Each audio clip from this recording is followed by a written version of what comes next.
My name's Steve and I love people who make things. We're a nation of inventive, inspiring makers. This room alone will produce 100,000 items a year. But yeah, it used to be full of cows. And then I'd be, Afghanistan or Iraq, sat in my room just sketching out designs, waiting to come home to play around with them. I'm on a mission to list the greatest products we make, because if we don't champion the skills on our doorstep, we risk losing them. Running down to our left, we have hand cutting. The problem is getting labour now. One of the biggest challenges we have here is our ageing workforce. Join me as we hear stories from behind the factory doors. I remember drawing my dad's house and he said, "Why don't you count the bricks?" Oh, he wanted you to be quiet, didn't he?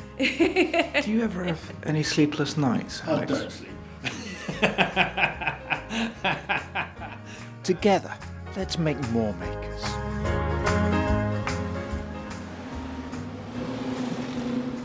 Welcome to the factory next door, and welcome to Bethnal Green in East London. I say East London. Actually, it's more kind of central East London. I mean, Liverpool Street and the square mile is super close, really. We are here to celebrate an item which, to be honest, I could have done with last time we were recording the show, which was the Fields of Kent. If you remember, it was really chucking down with rain. Number 27 on our list of the greatest products we make here is the carriage umbrella, also known these days as the Doorman's umbrella. Now, they've been making brollies in this hood for more than 200 years, and I've just stepped off the main thoroughfare cutting through Bethnal Green onto a very pretty cobbled street where I'm looking to meet up with Richard, who is a 6th generation managing director of Ince Umbrellas. Now then, whilst I try and find which of these pretty brick buildings they are based in, have a listen to what's coming up in this week's show. Machinists with umbrella skills is like they're like hen's teeth.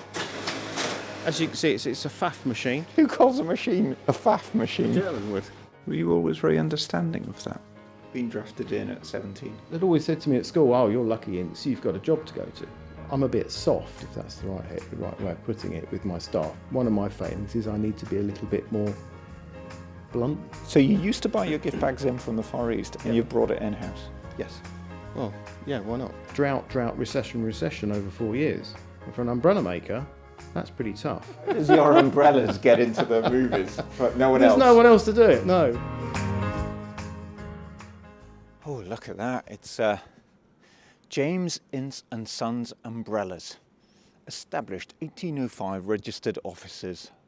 Nice little brass plaque there on some very fetching maroon tiles. And a blue door. Hello. Hello. Were you waiting by the door there? Come through, Stephen, Richard. Richard, very nice to meet you. How are you doing? I'm Richard Ince, director of James Ince and Sons Umbrellas. Come in. So I can see that you've got rolls and rolls of different colours of Yep. fabric What you're looking lined at up here. What you're looking at here are some of our more unusual fabrics. So in front of us we've got a new development. So this is our sustainable fabric. And then we've also got some of... Ooh, what's the bell for? It's the front door. A loud doorbell. Well, if the machinery's going...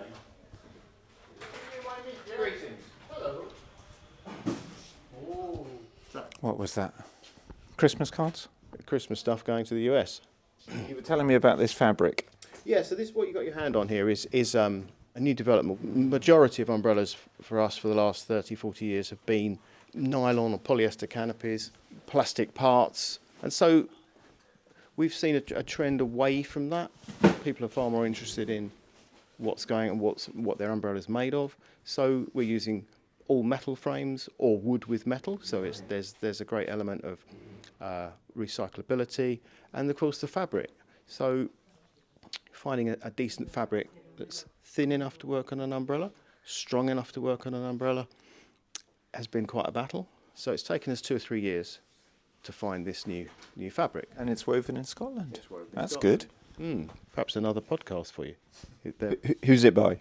Ali Stevenson. Oh, Harley Stevenson, yes. They have popped up a few times. Yes, they're one of the good guys up there. Okay, Harley Stevensons, we're coming for you. Dundee. Nice day out. Dundee, nice day out, absolutely. But on the other fabrics you can see here, these bright red and yellow and blues and purples and orange umbrellas, we supply to the bookmakers at the racetracks. So when you're... Hang on, tell me about that. Yes, At the races, they just like brightly coloured umbrellas. So you spot them. When you've had a few and you lost track of your bookmaker who you won out in half an hour ago and you've had a few drinks, you need to see the bright yellow and blue umbrella, because otherwise it's a sea of black. And the bookmaker's umbrella is a very historic style of umbrella. It's about 7 foot wide when open. It's vented to let the air out because it's mounted onto a stand that this little bookmaker is standing on. In fact, this very similar umbrella used on vintage American US tractors is an umbrella in a clamp behind the farmer on his open top tractor. I'm so confused. I thought I was coming in to chat about kind of like the Doorman's umbrella, where the nice hotel Doorman kind of holds a big umbrella, and you're chatting to me about brightly coloured bookies and American farmers on a tractor with an umbrella. We all need portable shelters. It's all about portable shelters. Inces have been making umbrellas since circa 1805. 6 generations now. Wow. I would imagine you feel quite a lot of responsibility in terms of continuing a family business. I don't know. Do you handle that? If I do, it's only self-induced, if that's right. No one's ever lent on me to say you've got to. I mean, people banter it. Oh, what are you going to do? What's going to happen? Well, let's see. I've got nieces and nephews. People have been very kind because they know. My dad ran the business for 30 years before I took over, and he had rough years. I mean, he had, it might be in the wrong order, but he had drought, recession over 4 years. And for an umbrella maker, that's pretty tough. There she goes again. That's good. You want that sound, right? I do, yeah. I keep an eye on production from down here. What keeps you awake at night?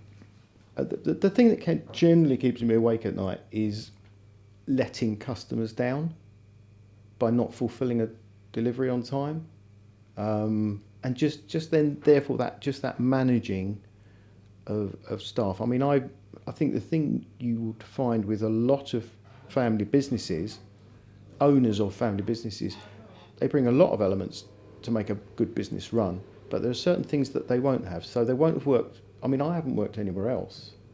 So, and that, in a way, is a failing. So I haven't learned a lot about man management. So I'm a bit soft, if that's the right way of putting it, with my staff. If one of my failings is I need to be a little bit more blunt, no, heavy, no, just somewhere, just a bit more firm with staff. Just not that they're swinging the lead, but if I'd worked elsewhere or I was drafted in as production manager, I'd have a better take on managing the production.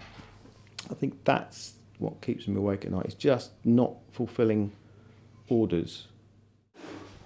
So the fabric comes in, gets cut, and comes into our main production workroom. Up the stairs to the top of the workshop. So here in our brightly lit north-facing workroom. You've got huge windows running down the whole side of the workshop there. It is. I mean, it's a lovely feature. I mean, it's got a lot of bars on the windows. Yeah. They were here when we moved in. The previous owner was a bit paranoid about security. But north-facing, you get good light, get natural light. You don't get sun glare, which is great for our production. So I can see the fabric threads, colours correctly. So here in front of us, we have our basic sewing machines. These 3 here will assemble the canopies. So what's this lady called, sorry? This is Rita. Rita. Lovely Rita. She's not a meter maid either. Making some gift bags. We had bought them in from, I'm afraid to say, the Far East, but it seems daft. I've got 3, 4 skilled machinists. So you used to buy your gift bags in from the Far East, and you brought it in-house? Yes. Well, yeah, why not? I have the skills. We got them printed down the road, and my machinists, they've got skills to be able to do it. to find machinists with umbrella skills is like they're like hen's teeth. But these my 2 or 3 women, they come from textile background, clothing backgrounds, and so they bring other skills, which, you know, on an umbrella you don't generally use, but put a gift bag in front of them, you find that, oh, I've done that well, I've worked with that fabric before, or this, that and the other. How did you come about into running this business then? How did that transition happen? The transition happened, obviously, being a family business, I was up and down during the school holidays, just being useful and running work up and down the floors between production, because when I started, we were in a 4-storey building in Bishopsgate, just by Liverpool Street Station. Summer of 1982, I won't bore you with the details. My father had a routine inspection by the HMRC or whatever it was called at the time, and they found anomalies, and it nearly broke the business. A couple of key people retired, so I came into the business after doing only a year of sixth form at 17, because the business needed just that little bit of extra help. So it was a very tough time, early to mid 80s when I started. So I didn't actually get that opportunity to go off anywhere else because I was needed then. But I worked alongside my father till 98 when he passed away. Were you always very understanding of that? I think so. That route, well, Being drafted in at 17, were you just accepting that? Yeah, you know, I did. Kind of the family business required me, so I'm going I to join it. I think at at 17. school, I think people had always said to me at school, "Oh, you're lucky, Ince, you've got a job to go to." You know, and when I went to see those days, you got a career advisor for 15 minutes, and well, I suppose you're doing that, are you? What else should we talk about? You know, it's just like that. We'll go into this room. So there's Oh wow! okay. So A little room off the main workshop, yes. and it's very busy. In this room we have umbrella specific machinery, like this eyeletting machine here, developed for the umbrella industry in the 50s. The machine that you've just heard sews the small tips to the edge of the canopy. It's a converted button sewer, developed for the umbrella industry. Tell me about this Okay. this machine nearest to us, which you say was developed in the 1950s, and this lady is using at the moment. Yes. It looks like a foot controlled puncher. Yeah, that's right. So it just puts a toothed eyelet into the top of the canopy, and it stops the fabric tearing and pulling down the frame when the canopy is on the frame. So the machine beyond it stitches the tips to the edge of the canopy. These are the tips that hold the canopy onto the frame at the outer circumference. As you can see, it's a FAF machine. So Hang on, is it really called a FAF? you can see it on the side. Oh, it is. It's printed on the side of the machine, FAF. Yeah. Who calls a machine a FAF machine? German would. German would. So, post Second World War, the Germans were obviously looking to rebuild, and they got their thinking hats on, and their sewing machine industry ploughed ahead, and they developed machinery for the umbrella industry. So the machine we're looking at is probably dates from the late 60s, early 70s. You can tell by the colour. So the hammered green are the oldest, followed by some sort of caramel beige brown colour, which were the 1970s and early 80s, and they were followed up by the white ones. I don't know. There's something romantic about the old hammered finish on a machine. You just know it's old, and the clamping machine has got it as well. Wow, those Germans. Yeah. They knew how to build machines, didn't they? Knew how to build sewing machines. They just didn't give much thought to the name. Well, translate it and you might find out what it really means. But FAF still make the best sewing machines, pretty much. We've just invested in 2 new machines.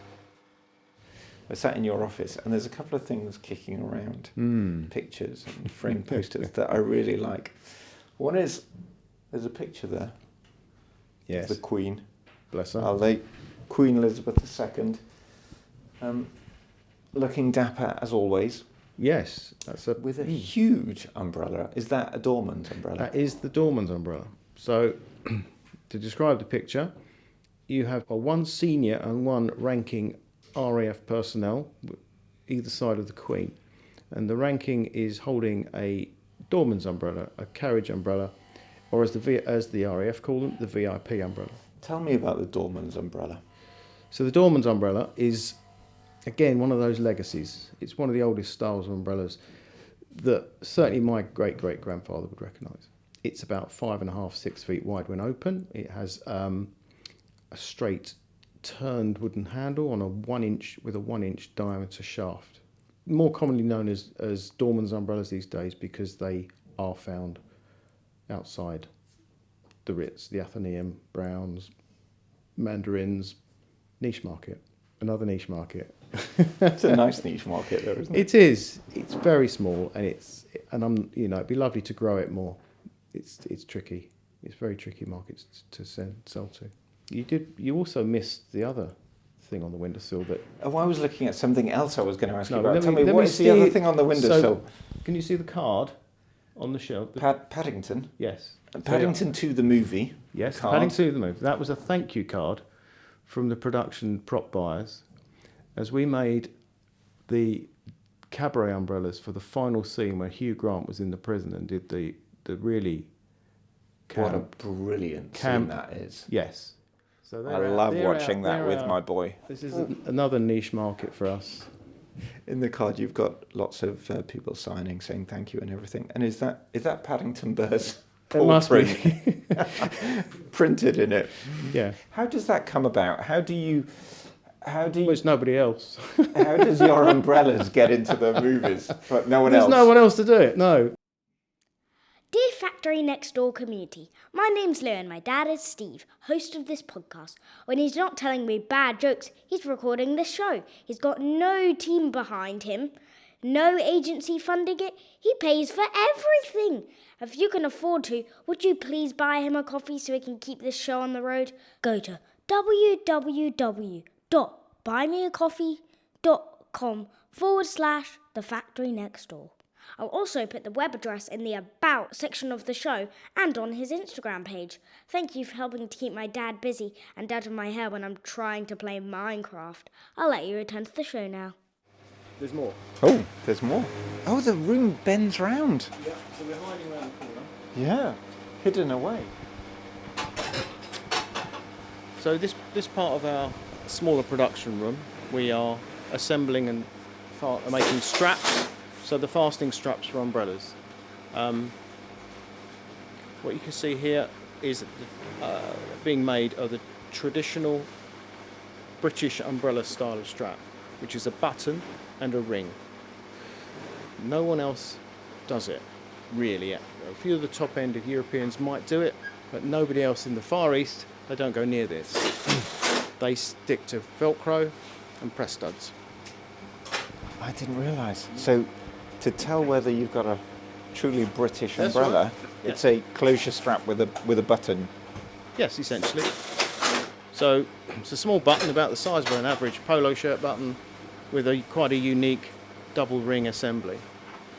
It's just another part of the process that we're keeping traditional. I mean, hook and loop tape gives out after a while anyway.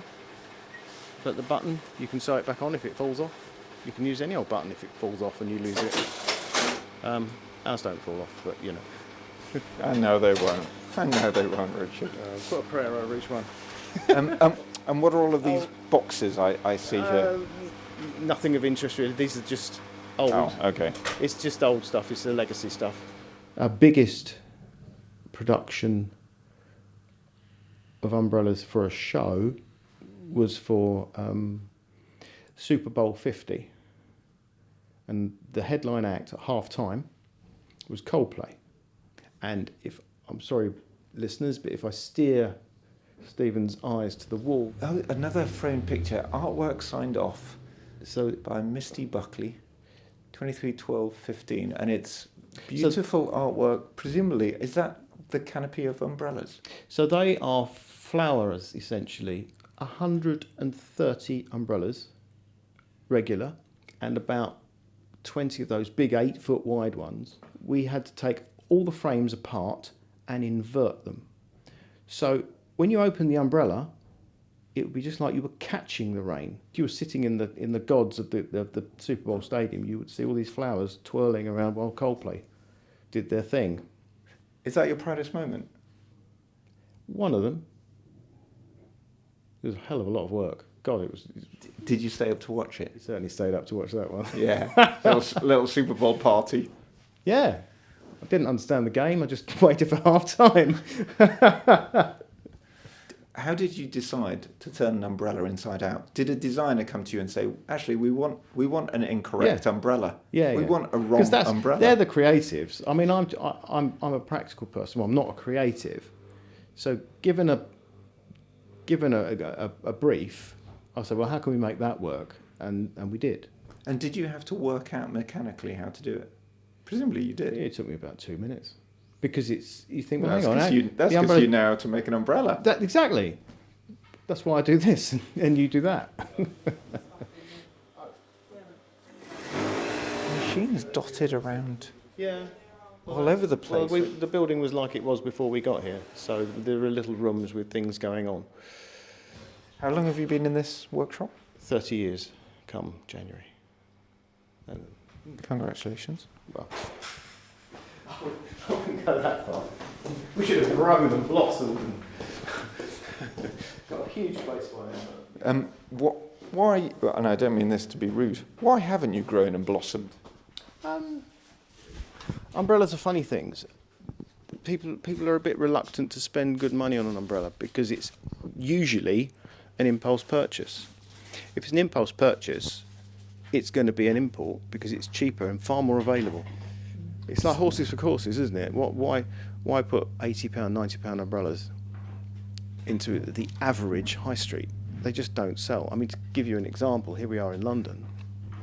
We've got the glamorous Westfield shopping centres to the east, to the west, and I think there's one to the south. I'm not sure, don't go that way often.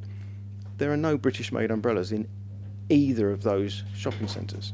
And yet you can go into those and spend an awful lot of money at the Breitling shop on a 5, 10, 20 grand watch, but you can't buy a British-made umbrella because you don't go to Westfield for an impulse purchase. How do we get people to think about buying a brolly, decent not brolly. impulsively? That's quite. Well,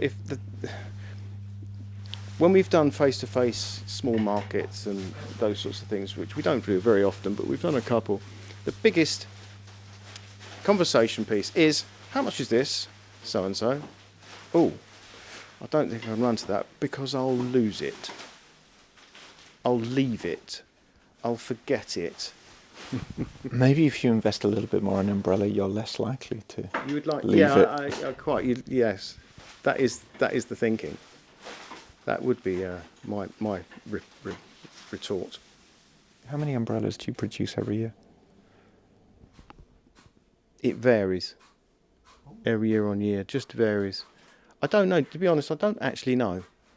Industrial espionage going on, I can tell. A lot, shall we say? Nobody publishes their statistics. That's okay. You can say I'm not going to tell you. Yeah, That's fine. at least 15,000, I'd have thought. Maybe a few more. That sounds a lot to me.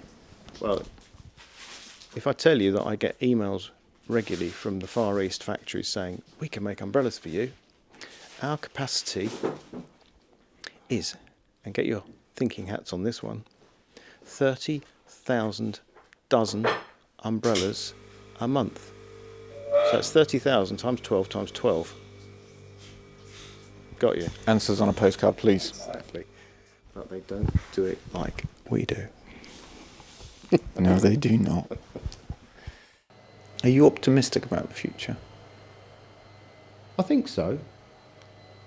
Yeah, I think so. I mean, I don't get a lot of time to just sit and reflect on stuff because it's often crowded by the here and the now and the fact that this hasn't happened and that's got to happen. But yeah, I think we're fairly optimistic. I think I think one of the things you wanted to point out in this office is the thing over my head which says, "Up with British brollies, after all you're under British reign." It's a poster, yeah. Up with British brollies, after all you're under British reign. I saw that, and then you were saying there's no British makers. There's very few British makers. Very left. few British makers, but if you notice the trade organisation is the hang on, screwing it. It's the Federation of British Umbrella Industries. So it was umbrella makers, and it was handle makers and fabric makers, suppliers. That lovely bit of marketing dates from about 1972. And that was, and just to give you an idea of in the late 60s, my grandfather was chair of the Umbrella Federation, but there were dozens and dozens of umbrella makers in the UK at the time. Yeah, as I say, there's only 5 of us in the UK now. But the way the world is sort of forming and just becoming so a bit more partisan, and I think it just focuses people's attention a little bit more about what they're buying from where. But obviously, price will always be a factor, and there's always a bit of BS floating around with other, various marketing plans and brick washing and greenwashing. Be thorough, listeners. Be very thorough. Richard, thank you so much for taking the time to show me around your workshop. It is hugely appreciated. My and pleasure. Best of luck for this coming year. Thank you very much.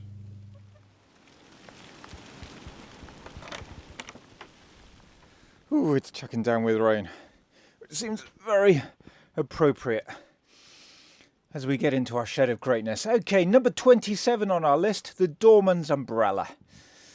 Thanks to Richard for chatting to us, particularly as he made time to chat to us just before the Christmas shutdown, when I know it's manic for our makers and manufacturers.